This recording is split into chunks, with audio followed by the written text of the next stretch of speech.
নমস্কার বন্ধুরা, স্বাগত জানাচ্ছি আরও কিচেনে। তো আমি আরতে চলে এসেছি রান্নার কাছে, সব কিছু গুছিয়ে নিয়ে। তো আজকে রান্না হবে পাঙাশ মাছ। এই যে মাছ কিন্তু আমি আগে থেকে গরম জল করে পরিষ্কার করে দিয়ে নিয়েছি। আর মাছের জন্য নিয়েছি যে আলু আর মশলা নিয়েছি, এখানে আদা জিরা বাটা, আর নিয়েছি লঙ্কার গুঁড়ি, হলুদ পরিমাণ মতো, আর নিয়েছি কাঠমরিচ। তো আমি মাছে এখানে লবণ হলুদটা মেখে নেব। দিয়ে দিচ্ছি লবণ, দিচ্ছি হলুদ, লঙ্কার গুঁড়ি,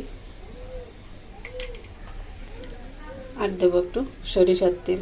পাঙাশ মাছ ভাজতে গেলে কিন্তু অনেকটা ছুটে গায়ে আসে, এই জন্য কিন্তু একটু তেলটা মেখে দিলে কিন্তু ভালো হয়। তাই একটু দিয়ে দিলাম হালকা। তো মাছটা আমি লবণ হলুদ মেখে নেবো সুন্দর করে। আমাদের এদিকে দেখুন আমি কড়াইতে কিন্তু তেল দিয়েছি, তেল গরম হয়ে গেছে, ততক্ষণ আমি মাছটা মেখে নেব।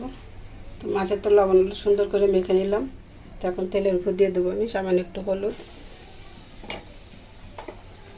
দিয়ে এখন মাছগুলো আমি দিয়ে দেবো। তেলের উপর হলুদটা দিলে কিন্তু মাছ ভাজতে গেলে একটু গায়ে কম লাগে, একেবারে তো লাগে না সে কথা বলা যাবে না, কিন্তু তুলনামূলক কম হয়। আমাদের এতক্ষণে কিন্তু মাছের এই যে গায়ে যেটা চামড়া থাকে এটা থেকেই কিন্তু তেলটা ছোটো বেশি, দেখুন একটু কিন্তু এখনও লাগেনি। আমি হলুদ ছাড়া দিলে কিন্তু এতক্ষণে শুরিয়ে যেত।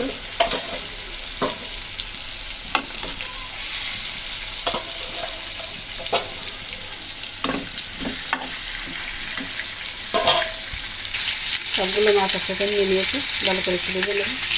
এদিকে মশলা নিয়েছি, মশলার ভিতরে আমি একটু জল দিয়ে দেবো। জল দিয়ে মশলাটা গুলে নেব।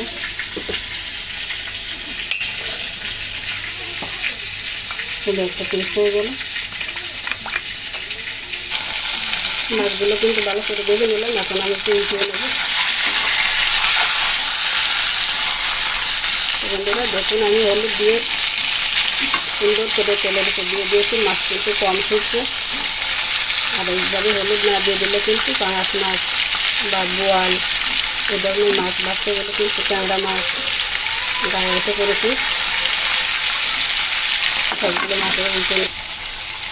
সবগুলো মাছের উল্টে দিয়েছি। এখন এই মাছের এই পাশটা ভালো করে ভেজে নেব। মাছগুলোকে লাল করে ভেজে নিলাম, এখন আমি তুলে নিচ্ছি।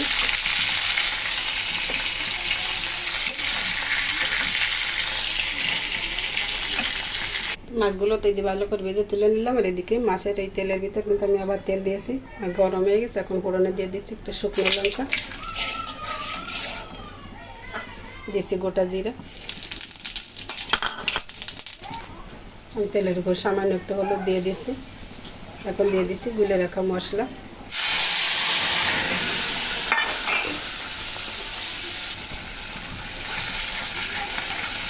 মশলাটা একটু কষিয়ে নিলাম। তো আমাদের আলুগুলো আমার অফ ক্যামেরায় দেওয়া পড়ে গেছে। আমি মশলার ভিতর কিন্তু কাঁচা আলুগুলোই কষিয়ে নেব। আজকে আলু আমি ভেজে নিলাম না। আর মশলার সাথে আলু কিন্তু এই কাঁচা আলু কষিয়ে নিলে আলুটা অন্যরকম লাগবে খেতে, আর ভাজা আলুগুলো কিন্তু অন্যরকম লাগে খেতে, দুটো দুই রকমেরই হয়। তাই আমি আজকে কাঁচা আলুগুলোই মশলার সাথে কষিয়ে নেব অনেকক্ষণ ধরে। মশলার সাথে আলু কিন্তু অনেকক্ষণ ধরে কষিয়ে নিলাম। আমি এখন মশলার বাটিটা দিয়ে আবার একটু জল দিয়ে দিচ্ছি। এই জলটা দিয়েও আমি আলু কষিয়ে নেব অনেকক্ষণ ধরেই, যতক্ষণ না মশলা থেকে সম্পূর্ণভাবে তেল উপরে উঠে আসে। আমি আলুগুলো কষিয়ে নেব। তো সাথে থাকুন বন্ধুরা, দেখতে থাকুন। আলুগুলো আমি একটু ঢাকা দিয়ে দেবো, ডেকে আমি আস্তে আস্তে কষিয়ে রান্না করব। সুন্দর সফট হয়ে যাবে আলুগুলো। তো বন্ধুরা আজকেও কিন্তু বৃষ্টি শুরু হয়ে গেছে, রান্না হতে হতে দেখুন বাইরের প্রকৃতিটাই আলাদা।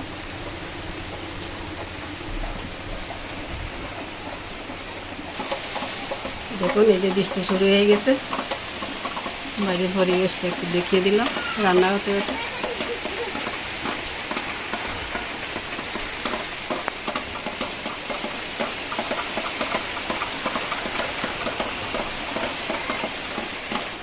সত্য কথা বলতে কি বন্ধুরা, বাইরের প্রাকৃতিক পরিবেশের দৃশ্যটা সত্যি খুবই মনোরম হয়, যেটা আমাদের দৃষ্টি কেড়ে নিতে সক্ষম হয়।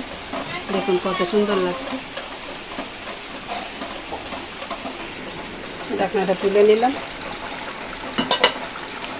এখন কাঠমরিচগুলো দিয়ে দিচ্ছি। প্রায় তো ফোড়নে দিয়ে দেখাই, কিন্তু আজকে কষানোর সময় দিলাম। এই সময় দিলেও কিন্তু এই সইজাল বা কাঠমরিচ এটা স্বাদ কিন্তু ভালো হয়। নেড়ে চেড়ে নিলাম, আবার একটু ঢাকা দিয়ে দিচ্ছি। ঢাকনা তুলে নিলাম।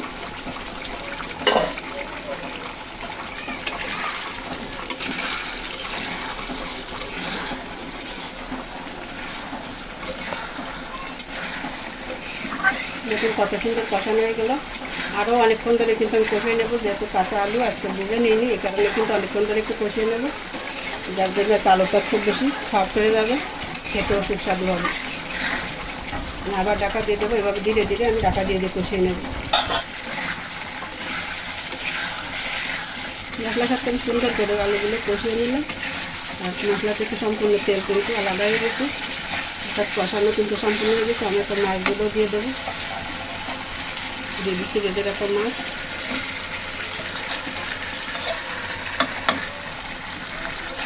মাছ তরকারি দিয়ে একসাথে আবার মশলার সাথে সুন্দর করে একটু কষিয়ে নেব।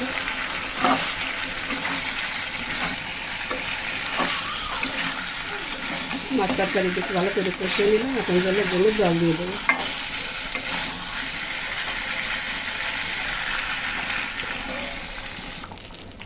তরকারিতে খুব সুন্দর করতে শুরু করে দিয়েছে। এখন দিয়ে দিচ্ছি লবণ পরিমাণ মতো।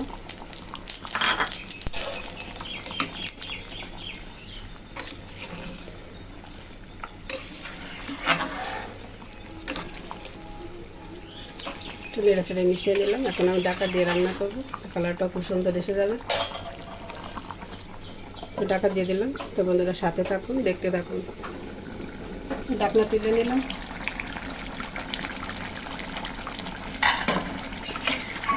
রান্না কিন্তু প্রায় হয়ে গেছে।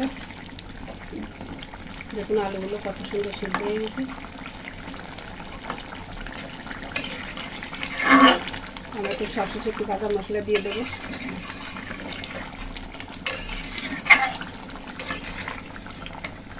দিচ্ছি 1 চামচ মতো ভাজা জিরার ধনিয়ার গুঁড়ো,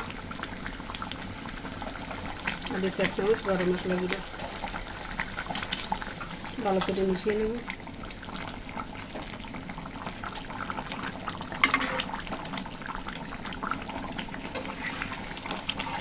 সুন্দর করে মিশিয়ে আমি তরকারি নামিয়ে নেব।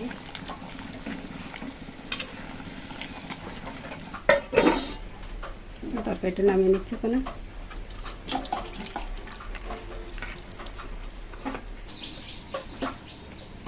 কি রান্না শেষ? না ওই আলু ভাজি করবো ওখানে, আর এই পাশে দুধ আছে। ওটা কি রান্না করেছে? পাঙাশ মাছ রান্না হয়ে গেল। কই দেখাও তো। ও পাঙাশ মাছ রেসিপি তো সেই রেসিপি। হ্যাঁ, গ্রানটাও কিন্তু পাঙাশ মাছটা রান্না করে নামিয়ে নিলাম। উপর থেকে একটু ভাজা মশলা আবার দিয়ে দিলাম। এতে কিন্তু তরকারিতে দারুণ একটা ফ্লেভার আছে। বন্ধুরা এই যে দেখুন পাঙাশ মাছ আলু দিয়ে রান্না হয়ে গেল। এই রেসিপিটা আপনাদের কাছে কেমন লেগেছে? ভালো লাগলে চ্যানেলের সাথে থাকবেন, সাবস্ক্রাইব করবেন, ফলো দেবেন এবং এভাবে আমাদের নিত্য নতুন ঘরোয়া রান্নাগুলো দেখতে থাকবেন। সবাইকে অসংখ্য ধন্যবাদ ও নমস্কার জানিয়ে আজকের মতো এখানে রাখছি।